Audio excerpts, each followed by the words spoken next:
Kahit na pagala-gala ang mga aspin, tao pa rin. Ay, tao. Ha? Tao.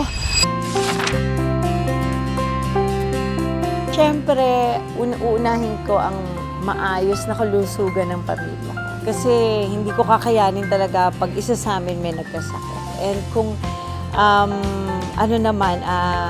gamit o bagay naman, washing machine. Washing machine! Walang maisip. Ayoko na sana munang mag-alaga ng aso kasi nagkaroon ako ng alagang aso tapos kakawala lang kasi. So, kung magkakaroon ng anak ko ng alaga na lang, siguro, dahil ako din naman mag-aalaga nun, for sure, dog pa din. Kasi talagang, iba ang loyalty ng dog sa mga tao. Kahit na pagala-gala ang mga aspin, tao pa rin, ay tao. Ha? Tao. Aso pa rin yan. Wala siguro pagkakaiba sa presyo. Kung mamahaling aso yan, aso pa rin yan na dapat na binibigyan ng importansya.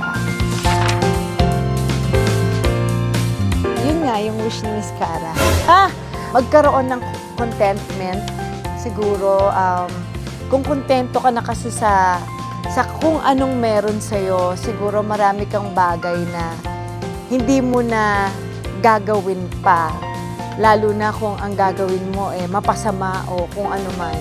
So, sana magkaroon ng contentment ang bawat isa at pagmamahal sa bawat isa.